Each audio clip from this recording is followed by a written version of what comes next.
This time on Obscure Arcade Developers, we are heading on over to Italy and Electronic Devices, who are, or were, based in Cormano. Around 1995, the company changed its name to Electronica Video Games, and sells and rents gambling machines these days. The company was founded by Paolo Leonardo De Nuno, and like many of these obscure companies, Electronic Devices got its start as a bootleg manufacturer of other companies' games, such as Midway's Mortal Kombat, where they sold it as if it was one of their own games to Latin American markets under the brand name of Yardim. We'll start off our trip into the obscure Electronic Devices with Fantasyland, an action platformer in which you need to rescue your girl.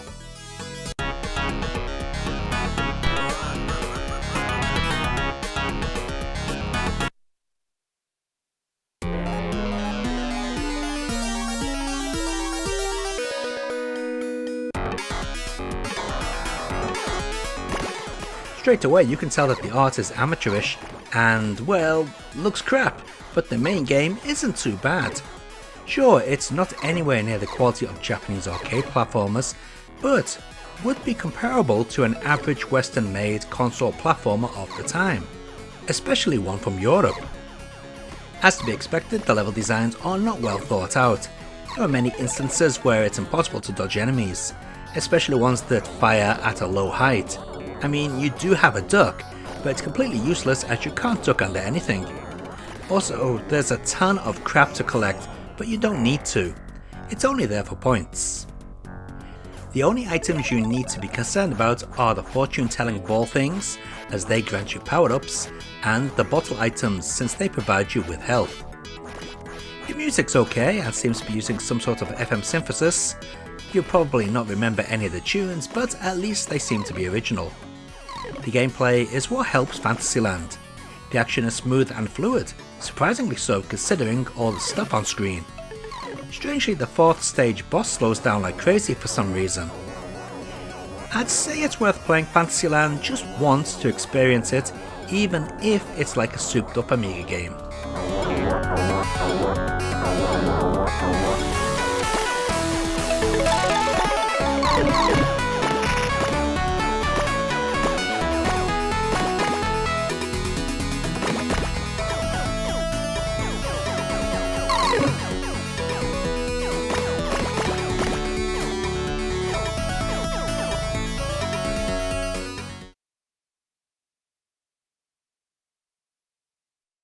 This is Galaxy Gunners, which was the first original game from Electronic Devices, although the title screen says Electronics.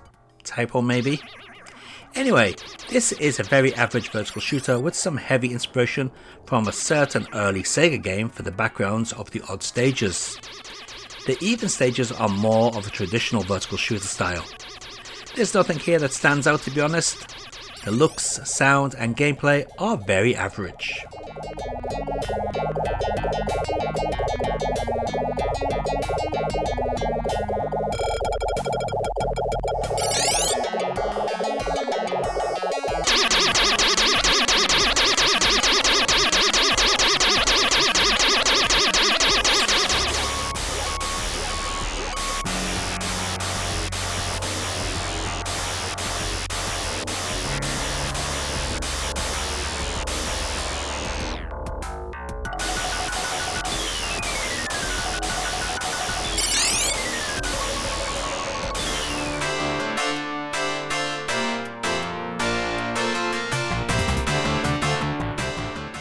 Next up we have Mug Smashers, which was made in collaboration with the British company 3D Games.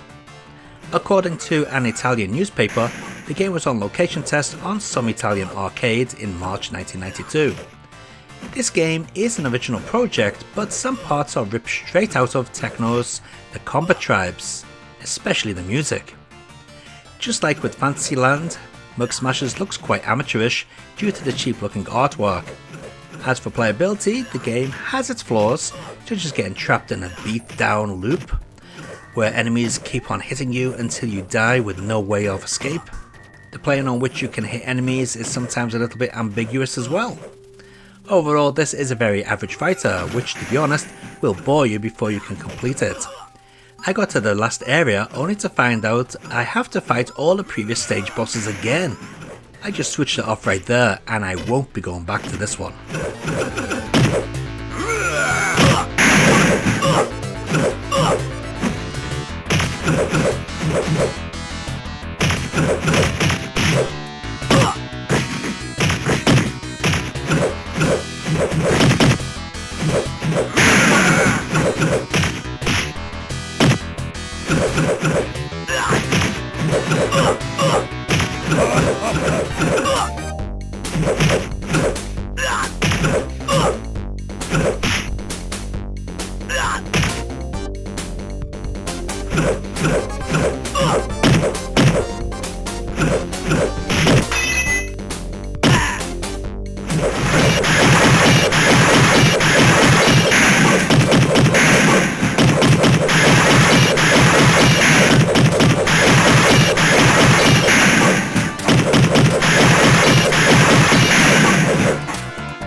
Apparently this game was produced by a mysterious company called Also.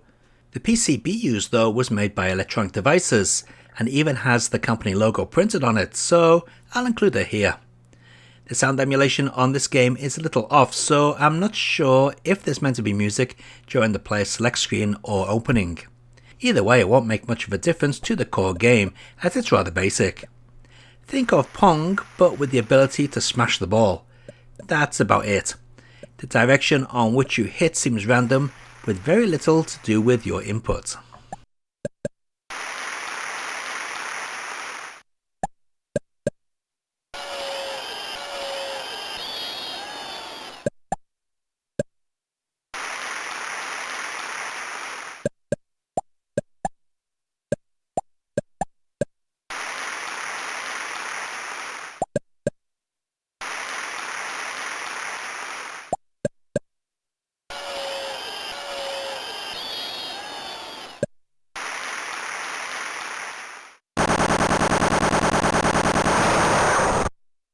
This game wasn't actually developed by Electronic Devices, but was distributed exclusively by them. It was actually produced by Echo Games in Spain, and programmed by New Dreams Games in Mallorca. Think of Chaos Engine on the Amiga, but on steroids. That's what Steel Force is. But rather than having the pretty good soundtrack of Chaos Engine, we get a load of distorted synth electric guitar sounds, which don't sound very nice at all. The game is pretty basic and quite easy for an arcade game. It is possible just to play through the stages once you've powered up. You will need to be careful not to run out of bullets though by picking them up on your way around the maze type stages.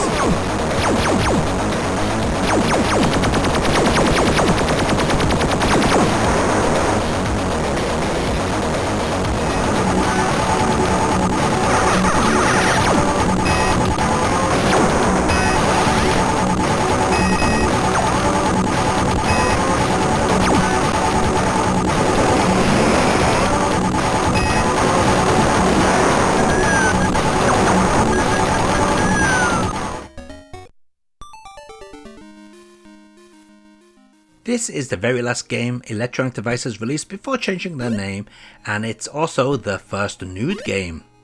Match two tiles of the same design in less than taking 2 corners.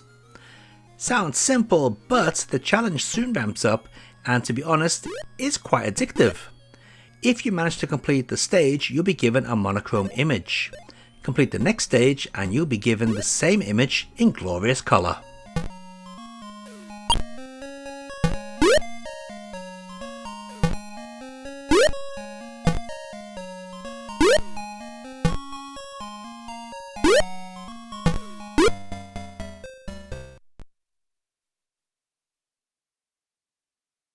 This is the first game from Electronic Devices where they started using the name Electronica Video Games. It's basically a Pacman clone with a gate system that, if you know what you're doing, can use to your advantage to keep the enemies from reaching you. Collect all the dots and be presented with a nude photo in glorious low quality.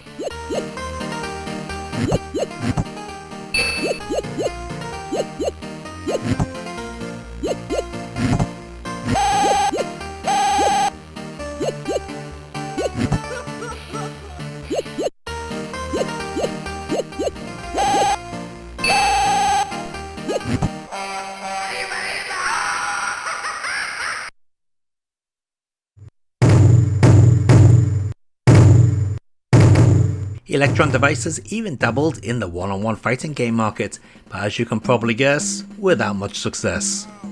This is Mighty Warriors, a fighting game that has men of history battling it out. There are some nice touches in this game, such as multi-layered stages with line-scrolling floors, and an announcer's face between the energy bars, and the ability to switch characters mid-match by pushing up and all 3 attack buttons. Yep, that's right, only 3 attack buttons. A kick and 2 punch attacks, I guess you would call them. There are special moves, but they are quite tricky to pull off due to poor timing. The game in general is quite stiff. It plays like a computer game one-on-one fighter, to be honest, rather than an arcade title. Not a bad attempt, but not a successful one either.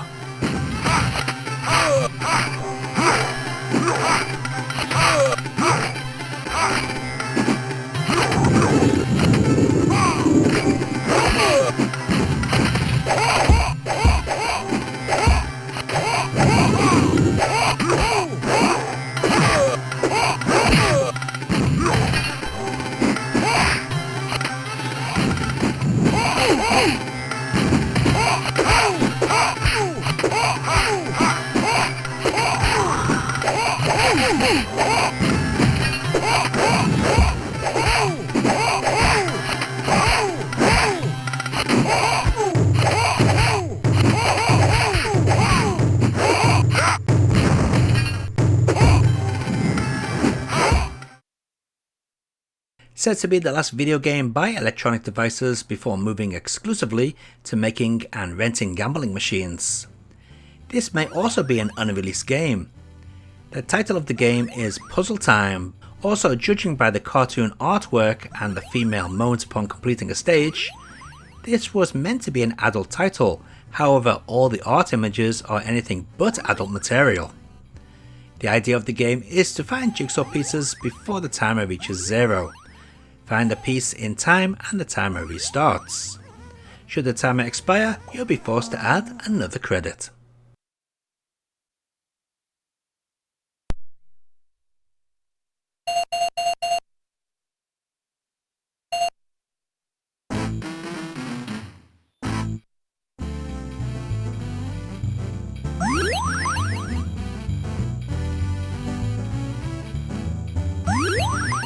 And that's the end of Electronic Devices, or Electronica video games as they became. Compared to some, Electronic Devices did try to be original. There's far less blatant ripping off, unlike what we've seen with Korean companies so far. They've tried to produce a varied library of games and succeeded in that. It's just a shame that the games were very average at best. There's more Italian companies to come for sure, so we'll be back in the future with another Italian obscure arcade developers video.